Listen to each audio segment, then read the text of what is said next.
Tada! KFC. Wala naman sila eh. So, chinik ko lahat. Walang CCTV. Wala akong nakita ng CCTV. So, ayan. Kain muna ako sa order kong KFC. Order ko. Iniwan nila ako. Sila, nag-swimming. Tapos, ang pinakain lang sa akin is French fries at saka kubos. Ako. Bukas yung pinto. Ginawa ko. Nag 1, 2, 3 ako. So, nag-order na naman ako kasi matigas. 50 real. 50 real is 600 pa sa Pilipinas, almost 700. Hindi ko na ito i-convert kasi sasakit lang ang balon-balonan ko doon.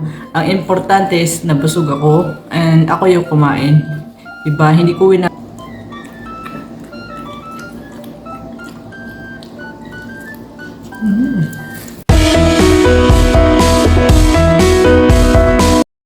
Kumusta mga kabayan?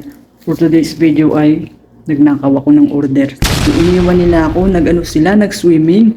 Tapos ang pinakain lang sa akin is French fries at saka kubos. Ako. Bukas yung pinto. Ginawa ko. Nag 1, 2, 3 ako. So, nag-order na naman ako kasi matigas na naman ang ulo ko. Kaya nag-order na naman ako ng KFC. Wala naman sila eh. So, chinik ko lahat. Walang CCTV. Wala akong nakita ng CCTV. So, ayan. Kain muna ako sa order kong KFC. Order ko. Diba? Tigas ng ulo ko. Ayan. So, pinasabihan na ako dati na wag akong order. Ayun. Wow! Diba? Galing. Para-paraan lang yan mga kabayan. So, since wala naman sila, yung ginawa ko is nag-ninja moves na naman ako. Teka lang i-open natin. Just a simple throwback store lang mga kabayan, no? Habang binubuksan ko tong KFC ko. Dati kasi nag-order kami doon kay Matanda. Tapos, nangyari, nabuko kami. Nakita kami sa CCTV. May CCTV pala doon sa labas ng gate ni Matanda. So, anong nangyari? Ayun, award kami. Napagalitan kami. Kasama yung mga friends ko doon. So, napagalitan kami. Tapos, during that, nung nag-order kami kasi nung ilang araw pa noon, backward is, nag-order din ako ng McDo. So, ang buong akala ko talaga is, kinagagalit ng amo ko is yung in-order ko dito. Akala ko may CCTV dito, so takot na takot ako. So, nung kinonfront niya ako, sabi ko na, so nagdadalawang isip ako kasi iniisip ko yung McDo ko. Hindi pala yung McDo, yung pala yung in-order namin kay Matanda. In-order namin doon is Jollibee kasi matagal-tagal na rin yung last na kumain kami ng Jollibee sa Pinas pa.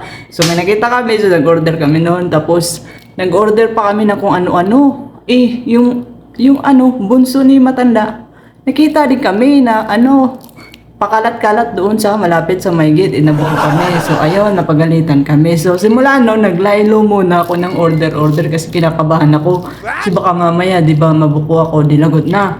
Kasi baka hindi ko alam, may CCTV pala dito. So, ang ginawa ko, laylo muna yung hunger station ko, sinyat down ko, uninstall ko yung hunger station ko. Kasi ako talaga yung salarin nun kasi ako yung may hunger station app. So, yung ginawa ko is uninstall ko yung hunger station ko. So, last week lang is nag-install ako.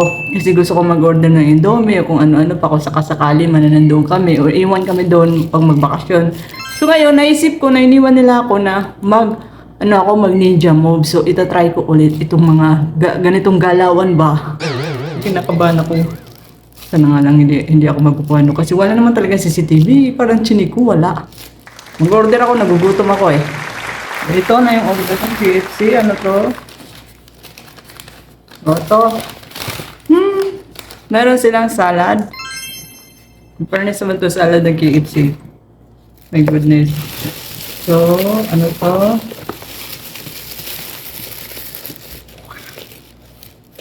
Ito sa akin ito, mga kabayan.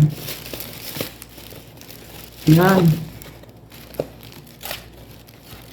Hindi. Ang dami nila. Gosh. French fries. French fries. Sulit yung 50 real ko. 50 real ito mga kabayan. Wow!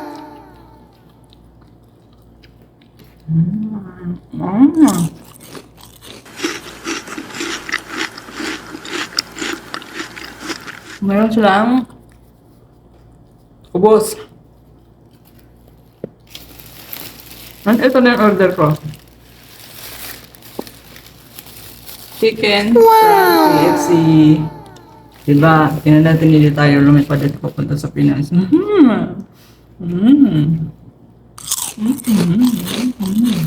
Tapos, ito, bukas na to. Lalagay ko dito. Ayan. Bukas. Since ka nag-order nga ako online mga kabayan, nagluto ako ng rice. So, kakain ako ng rice for today's video. Kasi nga, nagkubos lang ako kanina. So, para-paraan lang yan. Kapag hindi kayo, or kung madamot kayo, ang amo nyo sa sa pagkain, ay mag-ninja moves kayo. Para makasurvive kayo sa loob ng 2 taon. Pag pinagalitan kayo, papasukin nyo dito, palabasan nyo dito. Ano na ginagawa ko. Pag nagbubunga nga na yan, nag-aarmalan, pinapapasok ko dito. Dahan-dahan kong pinapalabas dito sa kabilang tenga ko. Bukas, okay na ulit kami. Saka, ano naman to? Sarap. Kaya lang, walang sauce. Ayun. Yummy. Wow. Lalamon muna ako sa mga in-order ko. Lalamon muna ako. Mamaya ng order ko. Ayan. With chicken.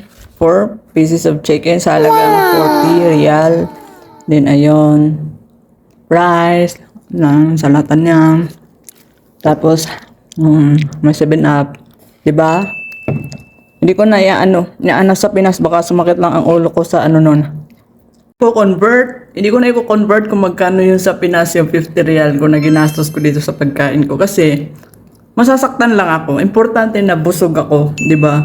For once naman talaga is i-treat din natin yung sarili natin. Kahit na napagalitan tayo or pagalitan man tayo ni employer, kasalanan din naman nila. Iniwan na naman nila kung walang iniwang pagkain. So, ayun. Ang ninja moves ako. Ako pagagalitan ako, palalabasin ko na lang dito sa kabilang tenga ko. Then, importante busog ako. Then, 50 real ko na busog ako. So, kakain muna ako Mamaya ulit.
So, may natira pa.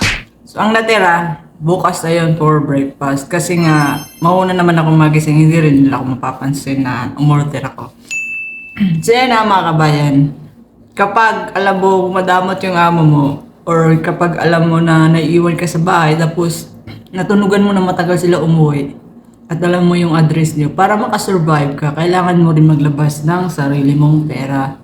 'Di ba? Kasi hindi naman every time lilibre ka ng pagkain eh. Kasi aminin na natin yung pagkain pagkain dito is very very limited. Or minsan may mga amo na abunda sa pagkain, hindi sila kuripot at mostly talaga is limited. So, yun ang ginagawa ko. Nagnakawa ko ng order, so hayaan na lang kung malaman nila, edi aaminin ko na lang. Gugutom ako, wala naman akong makain dito. Tapos, kapag, pagalitan, papasukin ko dito, papalabasin ko dito. Tulad dati na ginagawa ko. Ganun lang yun. Aminin na lang, di ba, kaysa magsinungaling kung may CCTV. Pero kung wala talaga, ay paninindigan dahil hindi tayo umorder. So, yun ang isa sa mga dahilan para makasurvive. Kailangan din maglabas tayo ng pera. So, yung nabili ko is worth 50 real. 50 real is 600 plus sa Pilipinas, almost 700. Hindi ko na ito i-convert kasi sasakit lang ang balon-balonan ko doon. Ang importante is nabusog ako and ako yung kumain. Diba? Hindi ko winaldas sa yung pera ko, sa walang kwenta. Winaldas ko sa sarili ko kasi bakit ba tayo nagtatrabaho, diba? Bakit ba tayo nagpapakahirap? Diba? Para na rin sa atin. So, for once man lang is more din man lang tayo ng para sa atin. Kumain tayo ng matino. Kahit sabihin pa na nag-ninja moves tayo, at least nakakain tayo ng pinagpaguran talaga natin. Hindi lang puro padala sa Pinas. Diyos ko naman. Oh, ang payat ko na nga, diba? Kaya kakain ako ng kakain. Weakness ko kasi talaga pagkain mga kabayan eh. Basta hindi baboy. Kahit ano pa, basta hindi baboy, hindi tao, hindi palaka, o hindi Basta pagkain, call ako. Basta pasok sa tiyan, okay na okay. Kasi, di ba, kaya natin nabubuhay dahil sa pagkain eh. So, ayan. Nabusog ako. Then, bukas may pagkain ako. So, hindi ko naisip yung breakfast. Kasi, niluto ko kanin is may sobra pa. Ito. Inipti ko. So, may sobra pa siya para sa breakfast ko bukas. Wala naman yung amo ko, hindi na naman nabawasan yung mga kubos na binili nila. Sabihin niya naman ako kumain, pero wais to. So, thank you so much for watching my mukbang ninja moves na umorder ng nakaw-nakaw na order na buhay nating mga OFW. Buhay naming OFW ang mag-ninja moves kapag si employer ay ayaw nga tayo pa-orderin ng pagkain. So, kung para sa atin, ay why not try, diba? At least, hindi ka man lang hindi ka nagnakaw, hindi ka gumawa ng masama, hindi ka tumakas nang wala sila. Ang importante is busog ka. Umuwi man sila ng bukas sa susunod na araw, busog ka. Yun ang mahalaga. So, thank you so much for watching my vlog. This is Greg Bonet and welcome to my channel. Bye-bye. Sayonara.